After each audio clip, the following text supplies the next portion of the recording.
Aloha, everyone. Hi.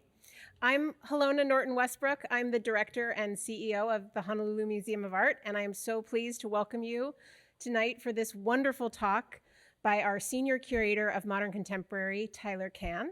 So I wanted to give you a little bit of Tyler's background before he comes up and gives his presentation, but just to say that we are so thrilled to have Tyler here as part of the HoMA family now. He has been here for 6 months, almost, and we are just so thrilled to have him here. And also his wife Alejandra and their son Teo are here as well in Honolulu. So we are just delighted that the entire family is with us now. And to tell you a little bit more about Tyler, so he is coming to HoMA from the Columbus Museum of Art in Ohio, where he served most recently as acting chief curator, director of exhibitions, and the Pizzuti family curator of contemporary art.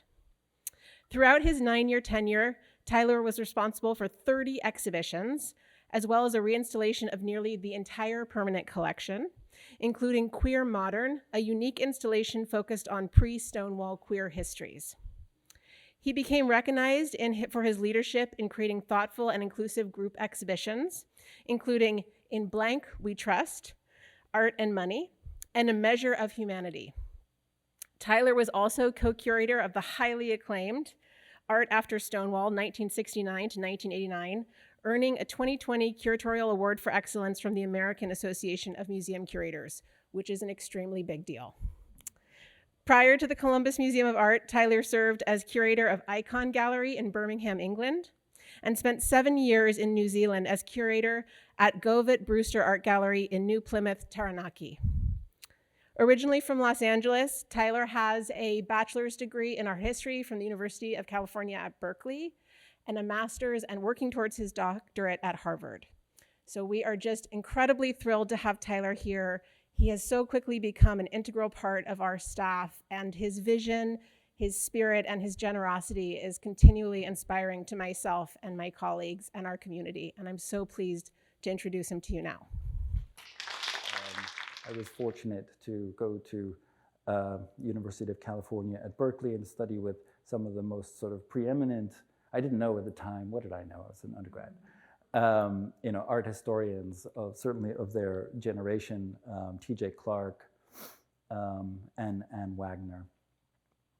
Also a professional couple working together, I might add. But a major sort of feminist art historian and another art historian, often called a kind of social art historian. And from them, I really learned the significance of the historical context in terms of, how artworks come to be what they are. After some further peregrinations around, I ended up at Harvard University. They essentially gave me the most money to go there. Where I was fortunate to study with Yves Lambois, as well as Jennifer Roberts, two other really significant art historians who taught me to really look very closely at artworks and at artists' lives and how their work has changed and evolved over time, and how you can really see a thought process and an exploration in that. With particular artists. But I became sort of interested, partly as a result of some kind of like personal relationships that Yves had as he was growing up with some artists in Paris, particularly some Brazilian artists. I also became interested in the idea of movement. This is a sort of seminal 1955 exhibition at the Denise René Gallery in Paris called Le Mouvement, and it did spark a kind of interest and a resurgence and an international phenomenon that was in its way very short-lived and in North America very forgotten, I would say. We tend to think of art history of the mid-20th century here sort of moving quite seamlessly from abstract expressionist painting through to pop and minimalism. But really in that moment of pop and minimalism, it was kinetic sculpture that was really spread around the globe and was a really international phenomenon. Here I show you some work of Ligia Clark, a sort of now recognized as a hugely important Brazilian artist of this period. Actually, this is another artist holding, this is at Signals Gallery in London, and this is another artist from the Philippines, David Medalla, who himself is a fascinating figure. And this is the group de Recherche Visuelle, the group for visual art research, which was composed of some mostly Europeans, but also a number of South Americans working together as a collective, and would go out into the street and create these kinds of environments that people could really interact with. And the whole conceit here is that in changing the relationship between the spectator and the artwork and the artist, that they could in some way sort of emancipate the viewer, that they were no longer controlled, but actually had some kind of agency. It's not uncomplicated. It's like, how much agency do you have in sort of pressing a button to make something move? There's still, so I was fascinated by this kind of rhetoric of both freedom and control that was really contained in some of this work at a very critical moment in kind of global history. And it was, these exhibitions of kinetic sculpture were hugely popular. This is another artist named Len Lai, who I'll go into a little bit. This is just randomly in here. This is Mashiko Machi in Japan. This is a annual ceramic sale, Tokiichi. I spent a bit of time as a potter there for other reasons. I think when we did the Tokiichi, that was our booth. It was my only stint as a maker, and really coffee cups and bowls and things like that. Humble potter, but Len Lai was one of these artists who was part of the sort of swim of kinetic sculpture in this period. He was actually best known, and in some ways remains best known, as a filmmaker. This is a 1936 film called Rainbow Dance that was produced for the British Post Office. He was, well, let's see, how much do I talk about Len Lai? That could be the subject of another lecture as well, but born on the South Island of Aotearoa, New Zealand, in 1901. He made his way with kind of sojourns in Samoa and Australia. He worked his way in the belly of a steamship shoveling coal to London, where he became an experimental filmmaker, and is best known for not using a camera, but for painting directly on celluloid, but also using stencils, so like these rainbows are stenciled onto the celluloid, but also using the new technologies of color film in very experimental ways and non-traditional ways, using color film in the way you weren't supposed to use it, but to produce, and setting all of this to jazz music. And then moved to New York in 1944 and began making both scratch films, so just scratching on the black leader, and these kind of wambly mechanical kinetic sculptures, which themselves have this relationship to film. So this is a loop of stainless steel, but he, in his own lifetime, used a lot of colored lights on them. So this is an exhibition where I was kind of exploring that idea. So if you want to do research on Len Lai, you need to go to the Gavette Brewster Art Gallery in Taranaki, which is right there. That's as it looked like when I was there. That's a Taranaki Maunga, which kind of defines that whole peninsula. And there I did more solo exhibitions of Len Lai than I can count, but also put his work into conversation with contemporary art. So this is a few of his sculptures. and then some works. This is Dane Mitchell, who is reading some of Len Lai's poems into these glass forms, essentially capturing his poetry in a kind of ethereal, sculptural element. And another artist, Tessa Laird, who retraced one of Len Lai's own sketchbooks from the early 1920s, where he himself was quite taken with traditional arts of South Pacific, Oceania, other many islands of the Great Ocean, as well as African sculpture, and essentially annotating them. He himself, so this is, I'm not sure actually where exactly it is from, but it is a barkcloth siapo kapa painting behind him. And this is a heitiki pendant that he had made, adopting, kind of combining a sort of modernist sculpture of a sculptor named Gaudier Brzeska with a traditional Maori form. We can call this adopting, you can call it appropriation, you can call it theft. He himself felt that he had maintained a kind of ethical relationship to some of this, but times have changed, and I think we can sort of like, that was very sort of ripe for reconsideration. But I think it's important to recognize both the kind of contribution that some of this, mishmash can make, and a figure like Len Lai can make. He used processes of batik and siapo in experimental film. It really informed his practice as a filmmaker. And everything that he did existed in a kind of asymmetrical relationship of power. That is just the world that we live in.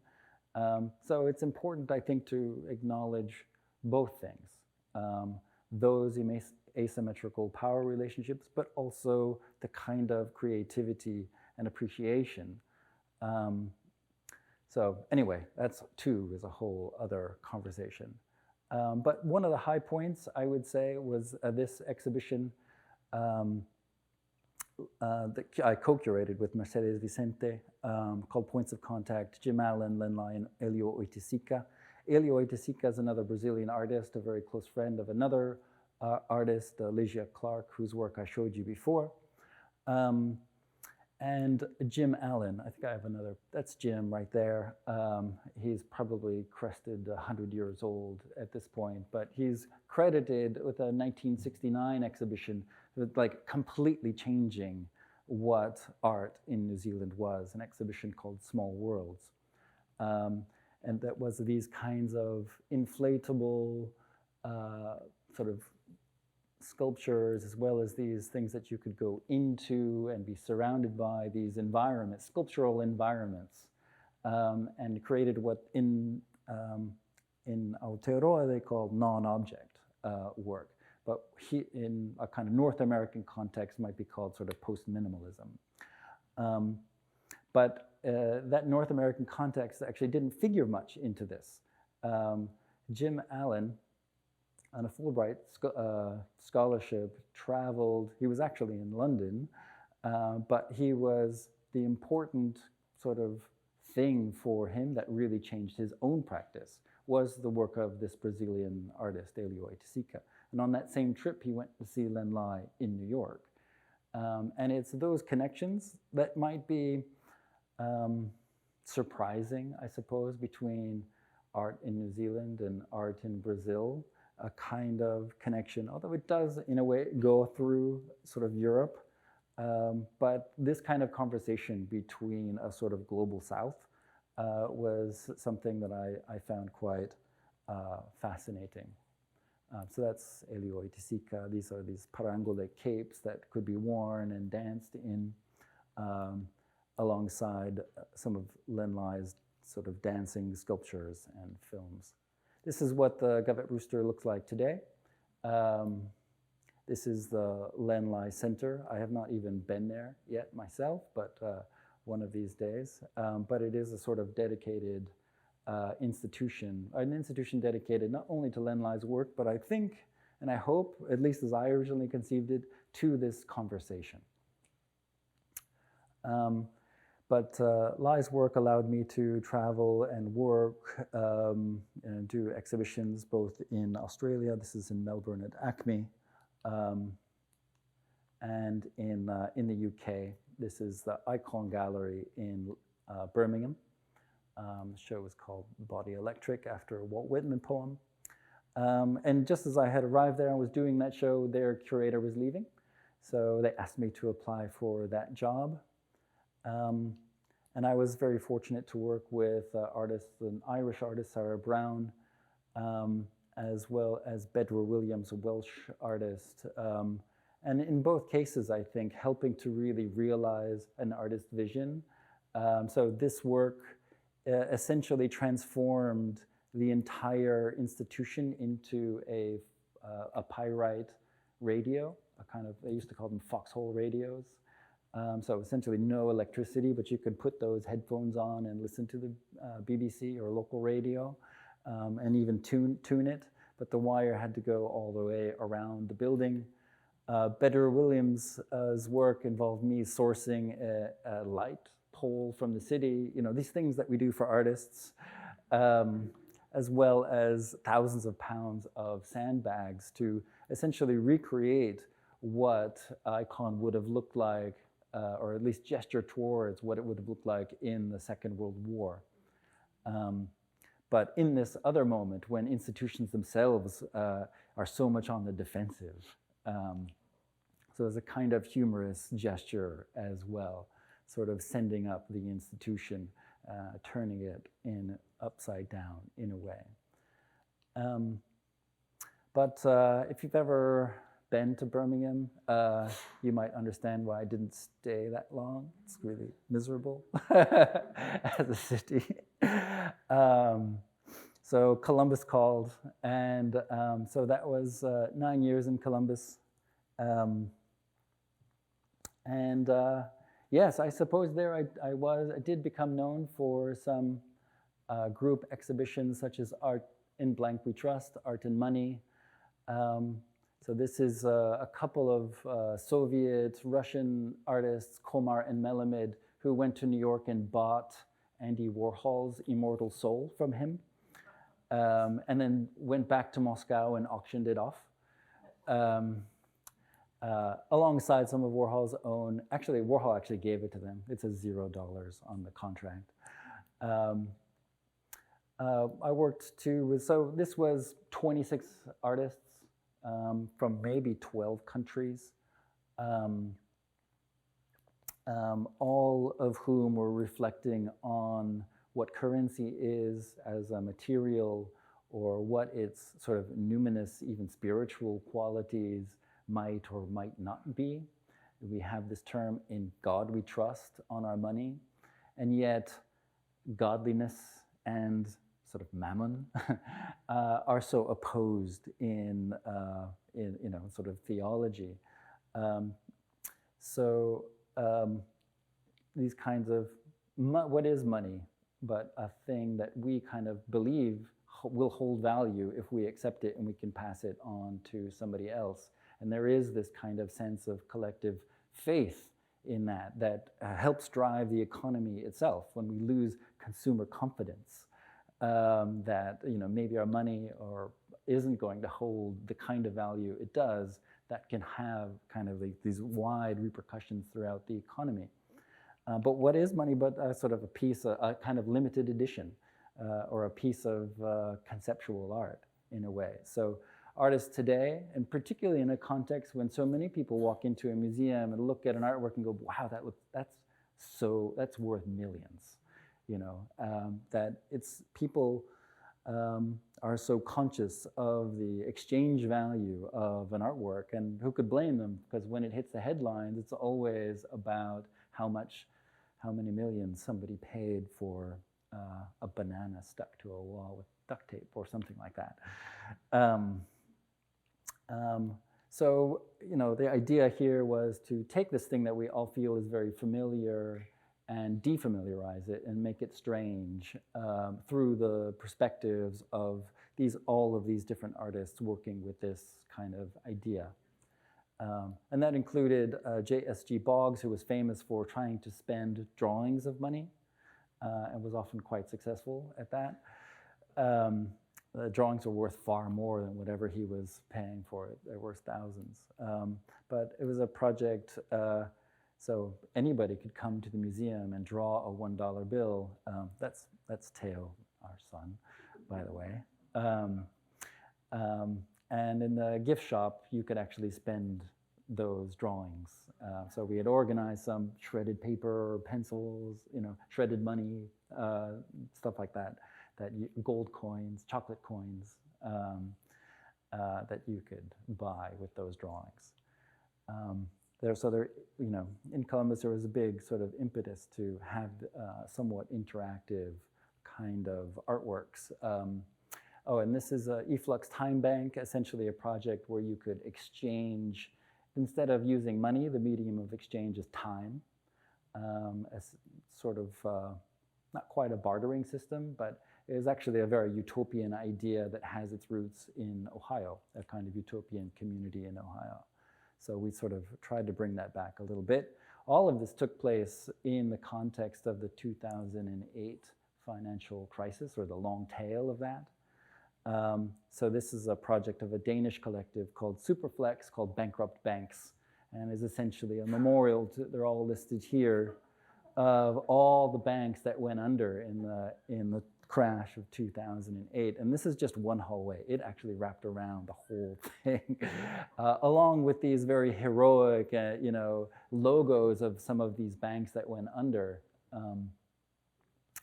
projecting a sort of sense of security, but also using the kind of language of modern abstract painting as well. Another project was A Measure of Humanity. This is a show that's a little harder to talk about, but essentially, we often understand the world through diagrams, like visual information.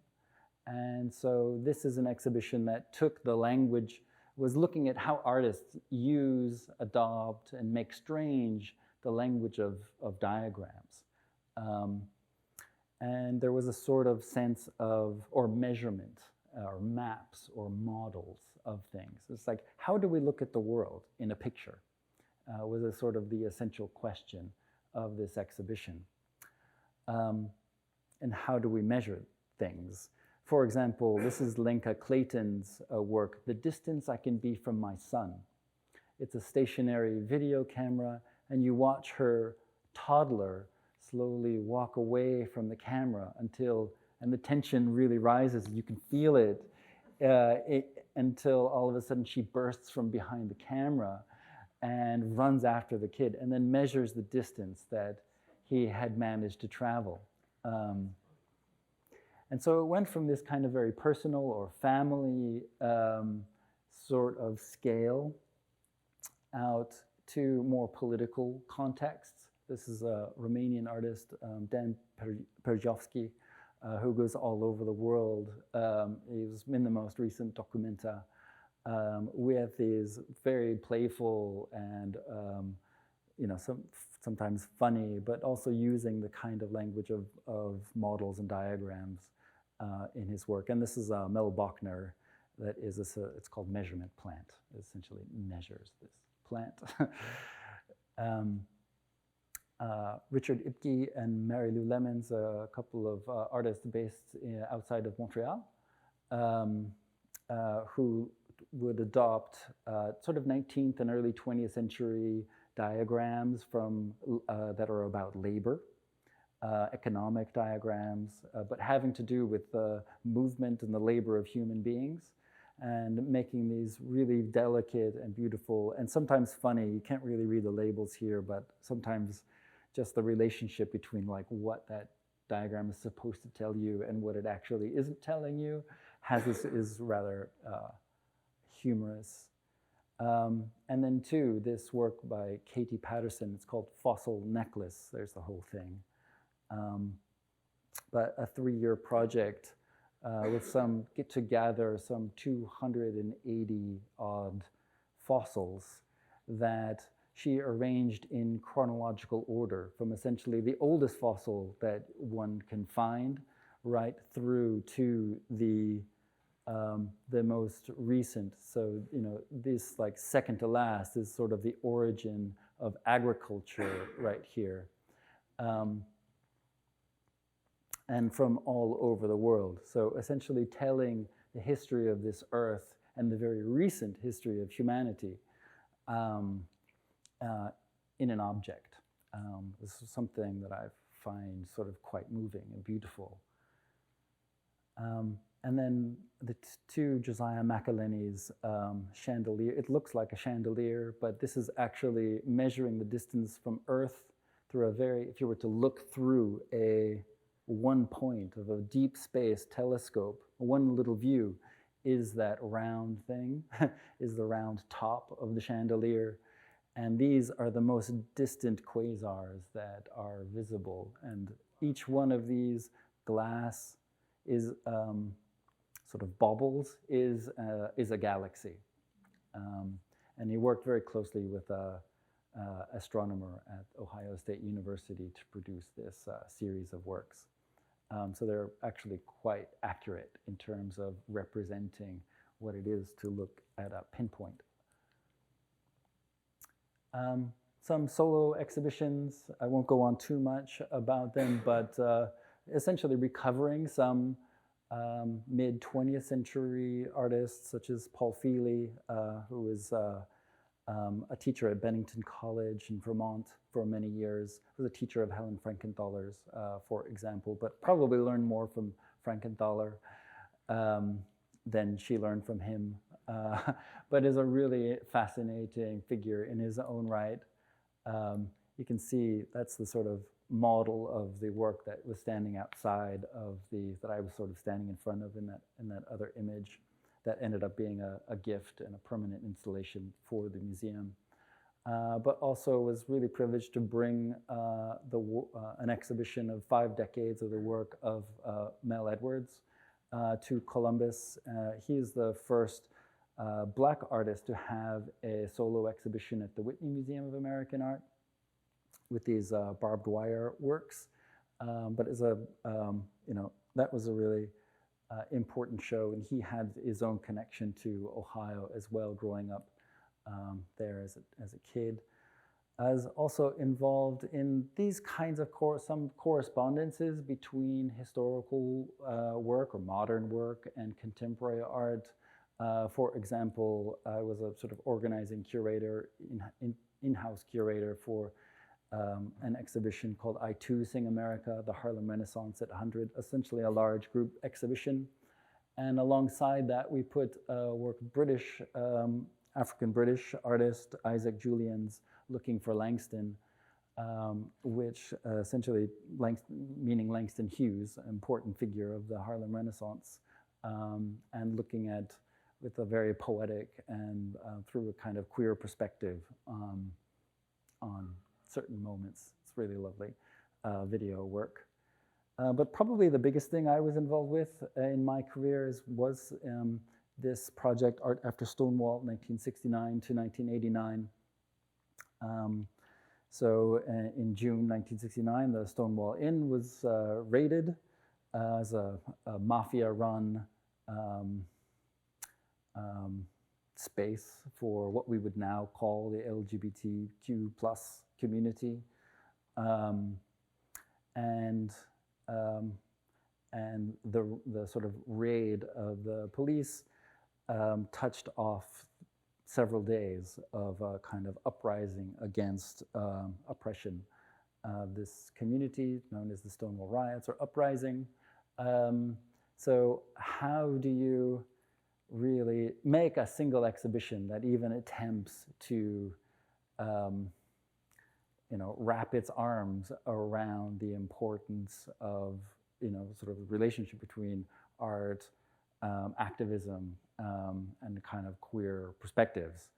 So, and I guess our answer was an exhibition that 166 artists in it, in an attempt to be certainly inclusive as it could be, but nearly killed us as a team. These are the names of all of the artists. That exhibition opened in New York around the 50th anniversary of the Stonewall riots at the Leslie Lohman Museum of Gay and Lesbian Art and the Gray Art Gallery, which is part of NYU. Then it came home essentially to Columbus in March of 2020, about 8 or 9 days before the world shut down. Luckily, we were able to extend the run. But actually, as I'm looking at this, there's a work by Arch Connolly, whose work figures in HoMA's collection, as well as Dwayne McCall's there. Some acquisitions out of that show included Tommy Lanigan-Schmidt's allegory of the Stonewall Riot, Fighting for a Drag Queen Husband and Home is the full title of that. Tommy was actually inside the Stonewall Inn when it was raided that evening. And this was a work that it's sort of a Statue of Liberty, but a little home there. But also Lula Mae Blockton's Summer Ease and David Wojnarowicz's Searing series, One Day, This Kid. So this was the moment of the pandemic. And I had a really amazing opportunity at that time to reinstall some elements of the permanent collection. And given that we had just done this really amazing project focusing on the 2 decades after Stonewall, why not look at our collection through essentially the same lens? And the Columbus Museum of Art is fortunate to have some work by some really seminal artists who, to the extent possible, identified as gay or lesbian, such as Marsden Hartley, Paul Cadmus, Berenice Abbott, whose work you can't see, George Tooker, Charles Demuth. And I'm told by scholars in this area that they had never heard of such a permanent collection installation in any institution that they knew of. That was a kind of general institution, and that was surprising to me. But that's what the Columbus Museum of Art looked like to me. This is my SketchUp model of the entire museum. So that is queer modern right there that you saw. But it's about 35,000 square feet of gallery space, and it was really wonderful to kind of have the run of the place.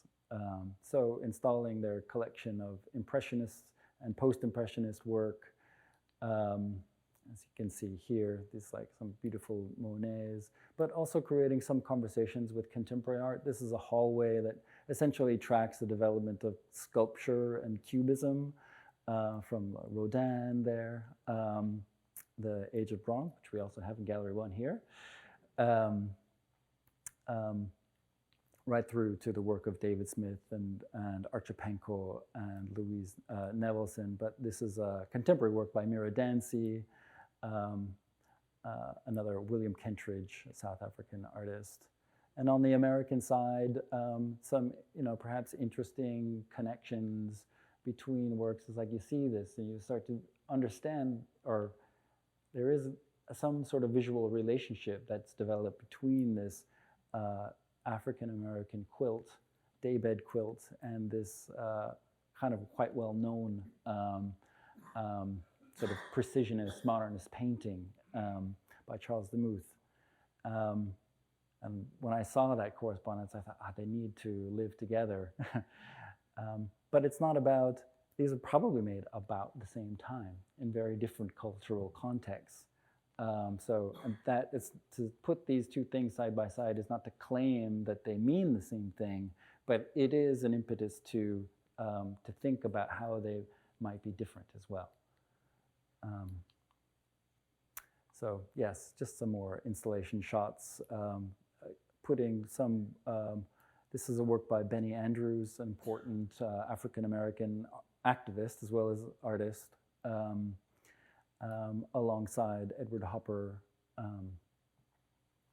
and other kind of Jacob Lawrence, other modernist works, George Tucker, and kind of creating some conversations between aspects of the collection that you wouldn't necessarily think. In terms of contemporary work that I acquired at the time, this is a painting by Victoria Gitman. It's an Argentinian artist, Paul Mpaji Sepuya, Basira Khan, Janupa Hanska Luger, who was really one of the, really an inspirational, I think, figure in terms of thinking about indigenous futurism and indigenous futures, as well as John Edmund.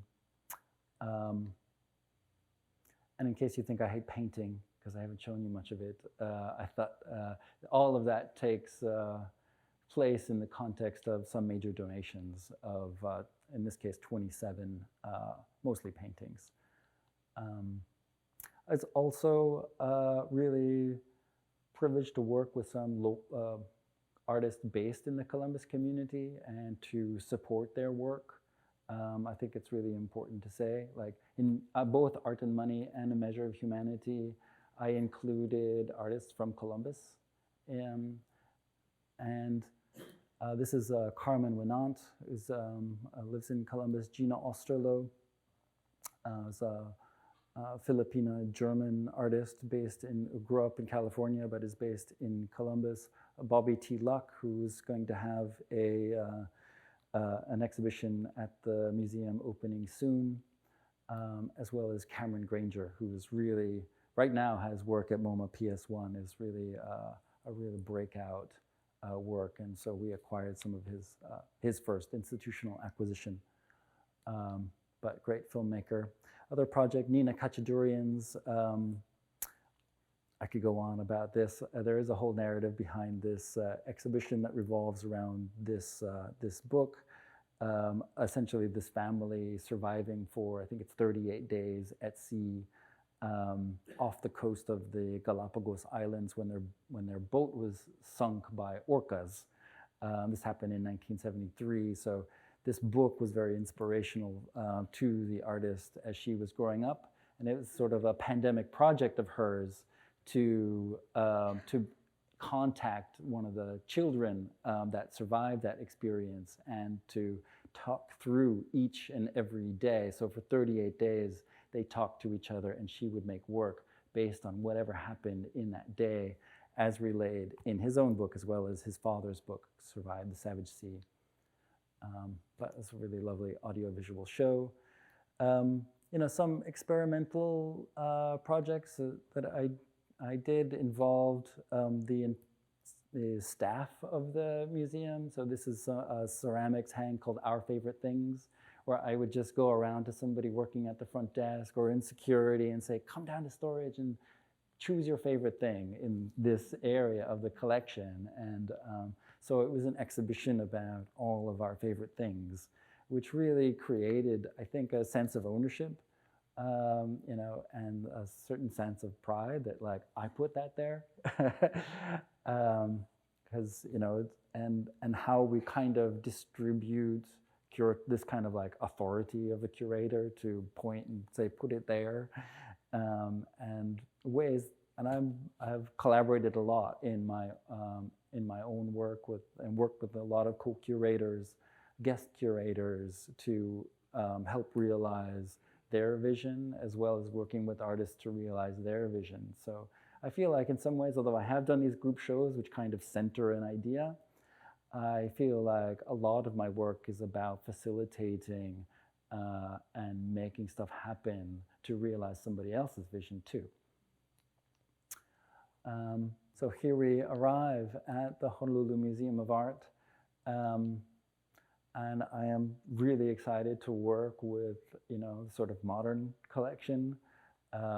of course, Philip Guston, Helen Frankenthaler, and this, I forget who that is. Some young, emerging artist, I'm pretty sure. But also Lynn Fuchs, Ray Yoshida, Kapulani Landgraf, Dennis Oppenheim. There is the collection, and particularly this extraordinarily generous gift of the Contemporary Museum's collection to HoMA, and how we really integrate that into this institution, now single institution, is an exciting challenge, I feel.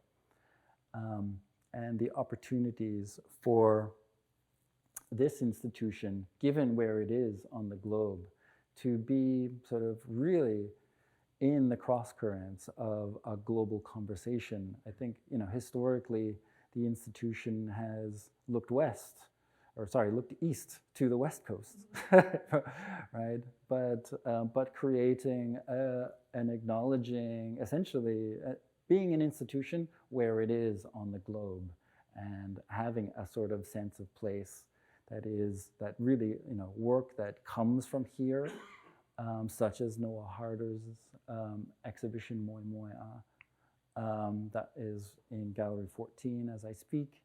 A Maui-based Kanaka Maoli artist, and that is a really important step for this institution, and it really, I think, charts a direction forward as well.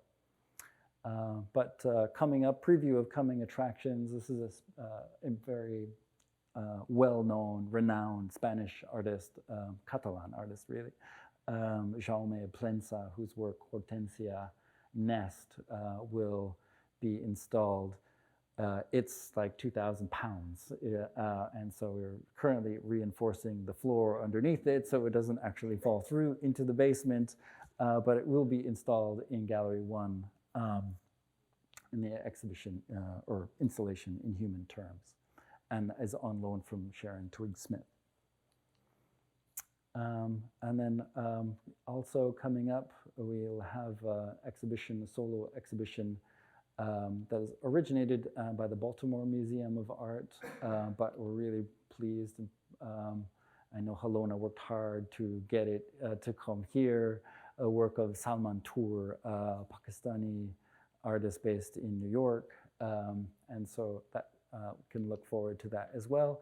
I should say I'm also a juror for the Downtown Arts Center Artists of Hawaii exhibition, and I really look forward to sort of understanding better some of the practices that come out of this place. Make a few friends and probably, hopefully not, but some enemies as well. Yeah, that's basically POW. So thank you so much for this. And yeah, this is about 15 minutes. So we do have some time for questions if anybody has any. Yes, great. Let's go this side.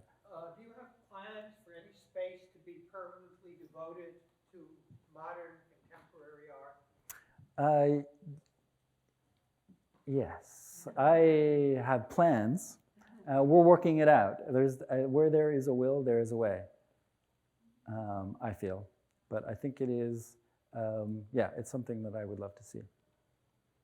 And so I can't say exactly yet because we haven't figured it out in the short time that I've been here, but it is definitely something we are talking about. Early in your talk, you just in passing said something about, I think you were comparing the Columbus Museum to here, and you referred to Honolulu's collection as encyclopedic. And I just yes, I never liked to use that word, but I did use it. Yeah, and I wondered, is that what do I mean by that? I mean, we tend to use this word encyclopedic to describe institutions like the Met, the British Museum or something that is, everything. That is there's a lot of baggage around that, and a lot of complex problems around an attempt to do that, which is really born out of this kind of Enlightenment era. But it's essentially a shorthand for saying that this is an institution with collections that span the globe. And is your desire to be less than that, or? No, I mean, I would really love to see this institution be a space of conversation about global issues from this position here. And so bringing global contemporary art into perhaps conversation with elements of our historical collection and really thinking through how we see those collections today, I think is an interesting way forward. Recently, I like to come to the museum every month or so. Right? Recently, You're a super user. Recently, I've seen some interesting things. For instance, that modern sculpture that's in the room of religious art. That The Matt Weddell. was, it's a great contrast. Really woke me up. I'm glad to hear that. And I was wondering if that was already your influence. That was not. That was not. But, yes, but, yes. It kind of points to the African American quilt and Yes. the precision drawing. Yeah. And the comparison. And I find that like comparisons and contrasts make some of the galleries more interesting. Thank you. That is kind of a discovery of art. Yes. I mean, sometimes you can walk into a room that feels familiar. You might have known that installation for a long time, and then something shifts quite radically, and that can be disorienting, disturbing. It can be weird. But at the same time, it opens something up. It's sort of like, why am I, like, even if you're like annoyed by it, it's like, why am I annoyed by that? Why is that there? I think, and if we can really create conversations out of that and open up ideas that maybe wouldn't be there necessarily if it was historical work on its own, then great. I'm definitely for it when it is a very tight and when there is like a real reason, like it feels like there's a reason for that to be here.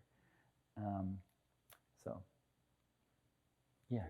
And then elaborate a bit on sort of the previous question of how what are going to your priorities to be or your themes of future exhibitions? I mean, you have a lot of choices, right? Your collection. There is a world of choices. You can go to political issues. You could just go down the safe path. Like 3, 4, 5 years from now, how would you think you were successful?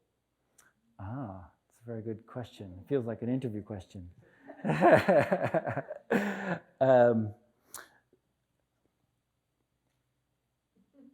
I mean, and I think it is. I will feel very successful if we can make space for artists here in a global kind of context.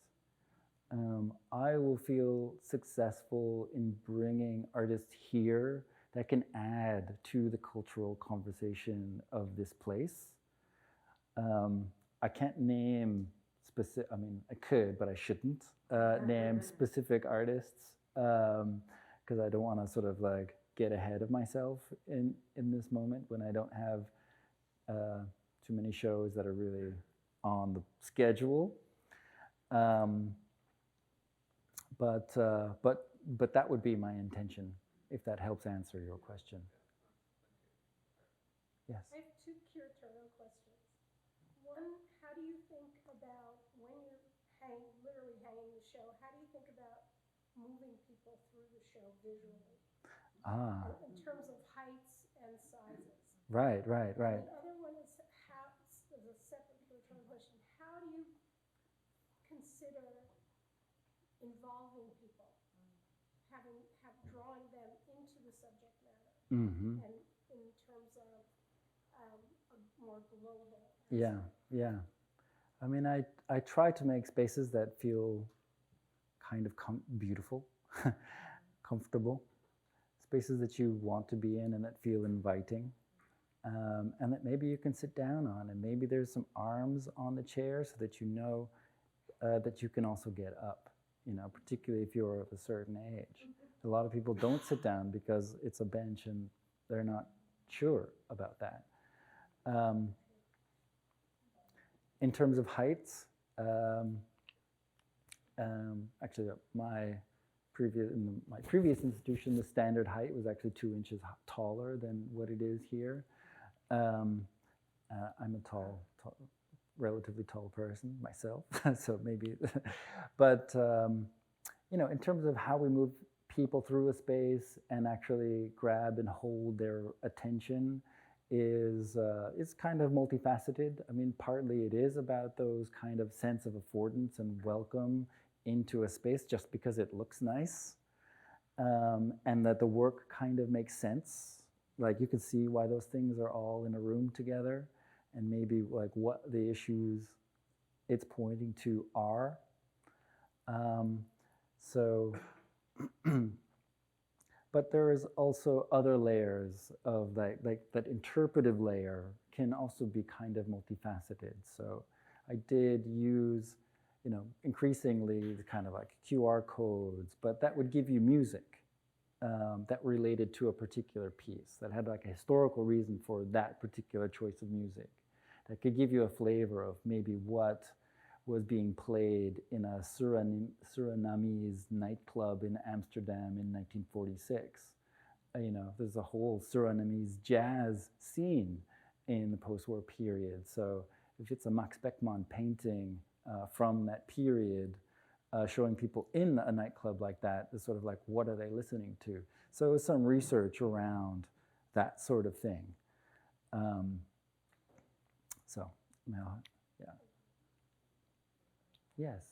Aloha. I wanted to ask Aloha. about how you're engaging with the currents of indigenous futurism through contemporary art in the United States, on the mainland, off the continent rather, across Oceania, and particularly Chanupa's work, perhaps in conversation with Solomon Enos, in conversation with Lisa Rehana from Aotearoa. Yes, yes. Is that on your schedule or in your mind? Yes, I mean, it is, Chanupa is opening a new show at Garth Green Gallery in the next week or so.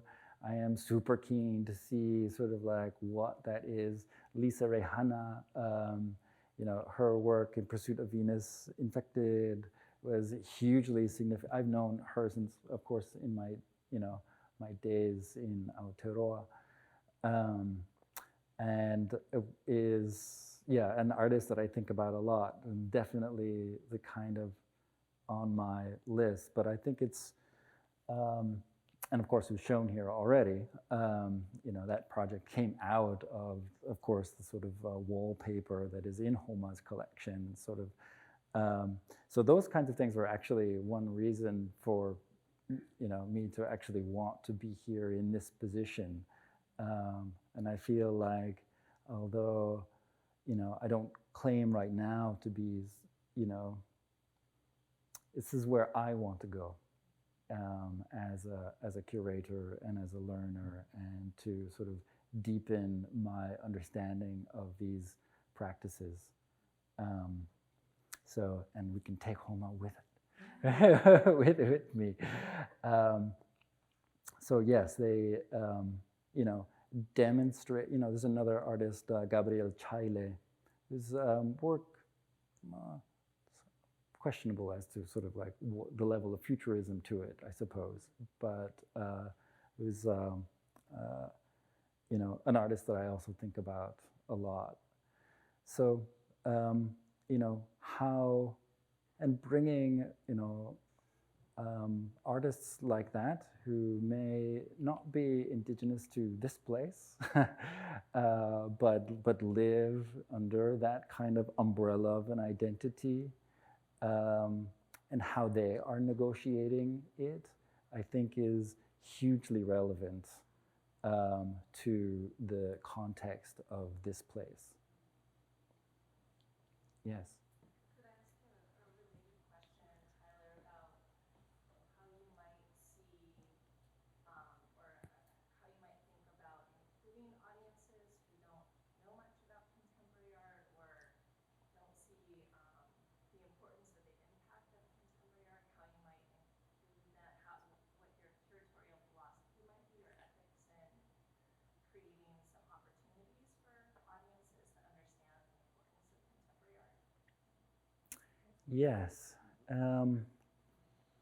You know, I didn't really show any of the sort of like public space projects, but certainly that is one way. I did work with Mel Bochner, for example, on a public project, sort of a flashing road sign billboard that was outside the Ohio State Capitol building during the period of the 2016 election. And, you know, that got some attention, but mostly this sort of like, what is that? You know, certainly like art in public spaces, actually bringing art outside the walls of the institution is one, you know, one way. I do think that, you know, exhibitions like Art and Money that take what feels like a very simple concept and a kind of a simple hook, because we all think about money, you know, and then, because actually there's so, like the art, even A Measure of Humanity, I feel was a very, in its way, a very heady show. There was a lot of really rich ideas and information in there, but it was remarkable to me to feel like, or to get the feedback that it was actually some people who weren't really art people, but they loved it because actually they understood it in a way that looking at an abstract painting that doesn't contain or purport to contain information about the world, you know, tends to be distancing for a lot of people. So, yeah, I'm sure there is, yeah, a whole. I'm very curious how this institution can speak to neighbor islands as well, and what that context is. I feel like for me, it's early days to really understand what the right kind of intervention in you know, in spaces that are not like art cultural spaces might look like. But it could certainly be one way of going about that. Yeah. Well, without further ado, let me thank you all very much for listening to little old me yammer on for almost an hour. And for being here and taking some time out of your weekend. So, mahalo nui. Yeah. Yeah.